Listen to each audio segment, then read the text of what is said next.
നമസ്കാരം. പശ്ചിമേഷ്യയിലെ സംഘർഷം നാലാം ദിവസവും അതിരൂക്ഷമായിട്ട് തുടരുകയാണ്.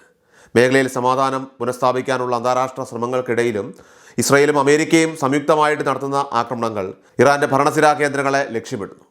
ഇറാന്റെ ഭരണകൂട തന്ത്രങ്ങൾ ആസൂത്രണം ചെയ്യുന്ന presidential office, supreme national security council office എന്നിവിടങ്ങളിൽ ഇസ്രായേൽ ഡിഫൻസ് ഫോഴ്സ് IDF നടത്തിയ മിസൈൽ വർഷം വലിയ നാശനഷ്ടങ്ങളാണ് വരുത്തിയിരിക്കുന്നത്.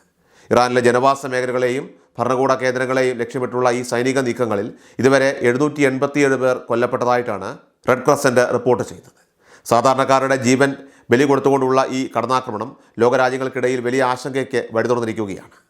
നിലവിലെ സാഹചര്യത്തിൽ സമാധാന ചർച്ചകൾക്കൊന്നും പ്രസക്തിയില്ലെന്ന് ഇറാൻ വിദേശകാര്യ മന്ത്രാലയം ഔദ്യോഗികമായിട്ട് പ്രഖ്യാപിച്ചു കഴിഞ്ഞു. തങ്ങളുടെ പരമാധികാരത്തിന്മേലുള്ള കടന്നുകയറ്റത്തെ സർവ്വശക്തിയും ഉപയോഗിച്ച് പ്രതിരോധിക്കുമെന്നാണ് ടെഹ്റാൻ നൽകുന്ന മുന്നറിയിപ്പ്. തിന്മയുടെ ശക്തികൾക്കെതിരായ പോരാട്ടത്തിലാണ് തങ്ങളെന്നും രാജ്യത്തിൻ്റെ സുരക്ഷ ഉറപ്പാക്കുന്നതിനാണ് നിലവിൽ മുൻഗണന നൽകുന്നതെന്നും ഇറാൻ ഭരണകൂടം വ്യക്തമാക്കി. അമേരിക്കൻ സഖ്യസേനയുടെ നീക്കങ്ങൾക്കെതിരെ തിരിച്ചടിക്കാനായി ഗൾഫ് മേഖലയിലുടനീളം ഇറാൻ അനുകൂല സേനകൾ ജാഗ്രതയിലാണ്. ചർച്ചകൾക്ക് തയ്യാറാകാത്ത ഇറാന്റെ നിലപാട് പശ്ചിമേഷ്യയിലെ സുരക്ഷാ സാഹചര്യം കൂടുതൽ സങ്കീർണമാക്കുന്നു. അമേരിക്കയെ ലക്ഷ്യമിട്ട് ഇറാൻ ആസൂത്രണം ചെയ്യുന്ന പുതിയ പ്രതിരോധ നീക്കങ്ങളാണ് ഇപ്പോൾ ആഗോളതലത്തിൽ ചർച്ചയാകുന്നത്.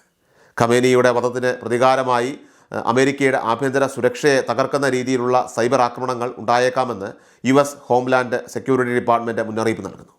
ഇറാൻ അനുകൂലികളായ ഹാക്കർ ഗ്രൂപ്പുകൾ അമേരിക്കൻ സർക്കാർ വെബ്സൈറ്റുകളെയും നിർണായകമായ നെറ്റ്വർക്കുകളെയും ലക്ഷ്യമിടുന്നതായിട്ട് ഇൻ്റലിജൻസ് റിപ്പോർട്ടുകൾ സൂചിപ്പിക്കുന്നു.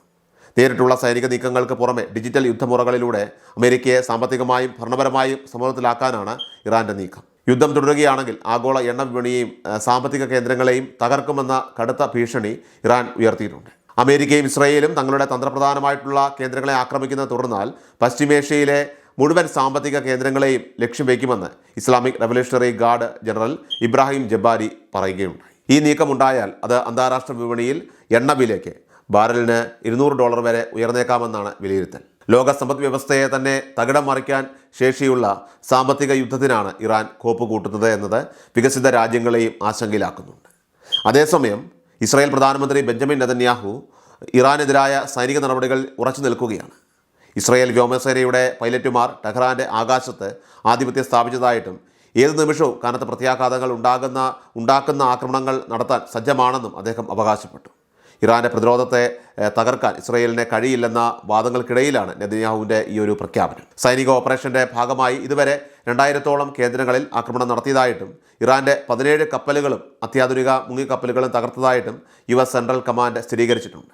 പശ്ചിമേഷ്യയിലെ ഈ രക്തരൂക്ഷിതമായിട്ടുള്ള സംഘർഷം അവസാനിപ്പിക്കാൻ തുർക്കി പ്രസിഡന്റ് റജബ് ത്വയ്ബ് എർദോഗിൻ്റെ നേതൃത്വത്തിൽ തീവ്രമായിട്ടുള്ള നയതന്ത്ര ശ്രമങ്ങൾ നടക്കുന്നുണ്ട്. ഒരു നീണ്ട യുദ്ധമേഖലയിലെ രാജ്യങ്ങളുടെ ഭാവി നശിപ്പിക്കുമെന്നും സമാധാനത്തിൻ്റെ പാതയിലേക്ക് ഇരുവിഭാഗവും മടങ്ങണമെന്നും അന്താരാഷ്ട്ര സമൂഹം ആവശ്യപ്പെടുന്നു. എന്നിരുന്നാലും അമേരിക്കയിലെയും ഇസ്രായേലിലെയും ചില സൈനിക കേന്ദ്രങ്ങൾക്ക് ഇറാൻ്റെ പ്രത്യാക്രമണത്തിൽ നാശനഷ്ടങ്ങൾ സംഭവിച്ചിട്ടുണ്ട് എന്ന വാർത്തകളും പുറത്തു വരുന്നുണ്ട്.